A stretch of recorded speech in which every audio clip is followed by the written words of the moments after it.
Quad को लेकर क्या अब अमेरिका ने भारत की बात माननी शुरू कर दी है?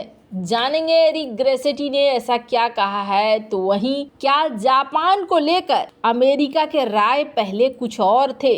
जियोपॉलिटिक्स में इस वक्त बहुत कुछ चल रहा है, वहीं ताबड़तोड़ भारत का खजाना बढ़ चुका है। जानने को मिलेगा बहुत कुछ, आइए जानते हैं इन खबरों को विस्तार से। भारत, अमेरिका, ऑस्ट्रेलिया और जापान रणनीतिक तौर पर काफी अहम और हिंद प्रशांत क्षेत्र पर केंद्रित गठबंधन क्वाड के सदस्य हैं। लेकिन एक वक्त जब चीन के विरोध के बाद यह गठबंधन बनते बनते रह गया था। इतना ही नहीं, खुद अमेरिका पीछे हटा था और उस समय पीएम मनमोहन सिंह से कहा था कि वो जापानी प्रधानमंत्री को इस गठबंधन के लिए प्रोत्साहित न करें। ये दावा किया गया है पूर्व विदेश सचिव श्याम सरन के द्वारा। 17वें जयपुर लिटरेचर फेस्टिवल में सरन ने कहा कि अमेरिका की वजह से एक वक्त क्वाड साझेदारी ठंडे बस्ते में चली गई थी, क्योंकि वो चीन को नाराज नहीं करना चाहता था। पूर्व विदेश सचिव श्याम सरन ने दावा किया कि क्वाड गठबंधन के गठन के लिए भारत को राजी करने वाला अमेरिका चाहता था कि उस समय प्रधानमंत्री मनमोहन सिंह अपने जापानी समकक्ष से कहें कि हिंद प्रशांत क्षेत्र पर केंद्रित इस राजनयिक गठबंधन को प्रोत्साहित न करें। शनिवार को जयपुर साहित्य महोत्सव के 17वें संस्करण में सरन ने कहा कि अमेरिका ने क्वाड पर अपनी स्थिति स्पष्ट करते हुए कहा था कि उसे ईरान और उत्तर कोरिया के परमाणु कार्यक्रम के मुद्दे में चीन को अपने पक्ष में रखने की जरूरत है। उन्होंने कहा कि अमेरिका ने तर्क दिया था न तो चीन और न ही रूस क्वाड से बहुत खुश होंगे। ऑस्ट्रेलिया, भारत, जापान और अमेरिका के राजनयिक साझेदारी वाली क्वाड चीन के विरोध के बाद ठंडे बस्ते में चली गई थी।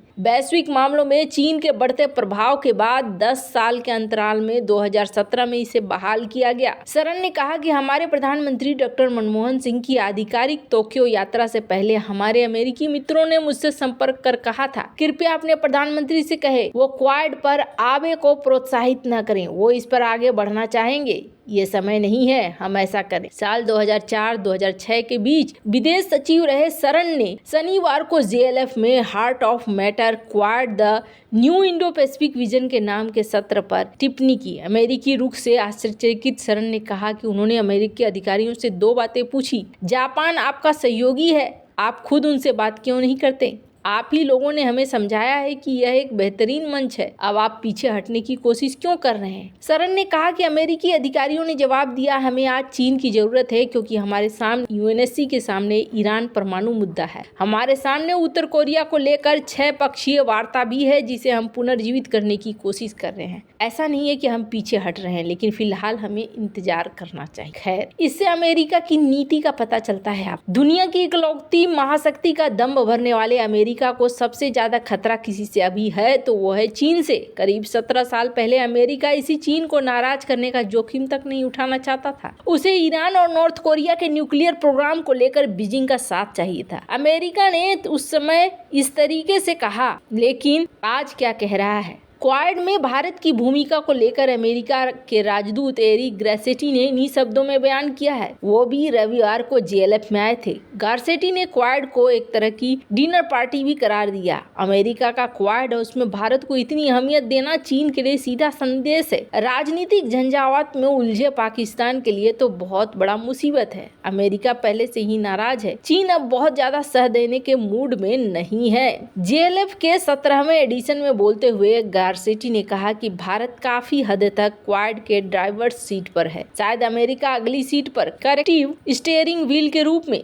जापान शुरू से ही बढ़िया नेविगेटर रहा है। ऑस्ट्रेलिया कार में पीछे बैठा है और बड़ा उत्साह है, पूछ रहा है कि सबके पास खाने पीने को है ना, हम कहाँ जा रहे हैं। क्वाड पर चर्चा में गारसेटी और सरन के अलावा ऑस्ट्रेलियाई राजदूत Philip Green, German ambassador Philip Ackermann के समेत पूर्व डिप्लोमेट्स और पत्रकार मौजूद रहे। गारसेटी ने इस मौके पर कहा कि भारत क्वाड की दिशा तय कर सकता है। उन्होंने कहा कि ये बहुत अच्छा समय है, हमें ये अलग अलग भूमिकाएं पसंद आ रही है। कुछ मायनों में हम भारत के ऊपर है कि सबसे ज्यादा ताकत के साथ तय करे कि क्वाड क्या करना चाहता है। अमेरिकी राजदूत ने इशारा किया कि कई और देश क्वाड का हिस्सा बनना चाहते हैं। उन्होंने क्वाड की तुलना पार्टी से करते हुए कहा कि द्विपक्षीय संबंध हमेशा उलझे हुए रहते हैं, लेकिन जब सब कुछ डायरेक्ट हो तो दोनों देश एक दूसरे से थोड़ा ऊब जाते हैं। ये एक डिनर पार्टी की तरह है। 3 लोगों को बुलाइए तो और मामला दिलचस्प हो जाता है। 4 लोग आ गए तो लीजिए आपकी पार्टी तैयार है। जब दूसरे लोग भी पार्टी में आना चाहते हैं तो सब समझ जाते हैं कि आपके पास कुछ खास है। इसमें कोई शक नहीं कि इंडो पैसिफिक से लेकर अफ्रीका तक तमाम देश या तो चीन से उकता चुके हैं या उससे निपटने की तैयारी कर रहे हैं। चीन को ध्यान में रखकर हाल के सालों में तमाम रणनीतिक और सैन्य गठबंधन बने हैं। क्वाड उनमें से एक है। ऐसे दौर में जब संयुक्त राष्ट्र जैसे मंचों की प्रासंगिकता खत्म हो गई है तो क्वाड बेहतर विकल्प साबित हो सकता है। हालांकि पूर्व ऑस्ट्रेलियाई पीएम मैल्कम टर्नबुल की बात पर गौर करने लायक है। उन्होंने जयपुर में डिस्कशन के दौरान कहा कि क्वाड काफी कुछ ऐसा है जैसे 4 लोग एक ही जगह पे हैं लेकिन उनके सपने अलग अलग हैं। अमेरिका ने झटका दिया तो क्या करेगा पाकिस्तान? चीन को क्वाड से खतरे का अंदाजा है, तभी वो अपनी गोलबंदी में जुटा हुआ है। पाकिस्तान पहले से ही उसके इशारों पर नाच रहा है। रूस और ईरान को साथ लेकर उसने क्वाड के जैसा ग्रुप बनाने की कोशिश की। चीन को पाकिस्तान की जरूरत उसके लोकेशन के कारण है। चीन पाकिस्तान आर्थिक गलियारे से पाकिस्तान को उम्मीद थी और चाइना को भी उम्मीद थी, लेकिन पूरी नहीं हुई। पाकिस्तान की अर्थव्यवस्था डामाडोल स्थिति में है। ऊपर से इस्लामाबाद अब अमेरिका के बाद अफगानिस्तान में उलझा हुआ है। पाकिस्तान को न सिर्फ चीन बल्कि ईरान, रूस, मध्य एशियाई पड़ोसियों कुछ हद तक भारत के साथ सामंजस्य बिठाने की जरूरत है। इतना तो तय है कि पाकिस्तान अभी चीन का पिछलग्गू बना रहेगा, लेकिन अमेरिका की आंखें दिखाने पर उसे रुख बदलना पड़ेगा। पाकिस्तान काफी हद तक अमेरिका के सैन्य और आर्थिक मदद पर है। अमेरिका के लिए चीन से निपटना प्राथमिकता है। वो क्वाड में भारत का साइड किक बनने को राजी है। ऐसे में पाकिस्तान को अमेरिका से नरम रुख की उम्मीद नहीं करनी चाहिए। है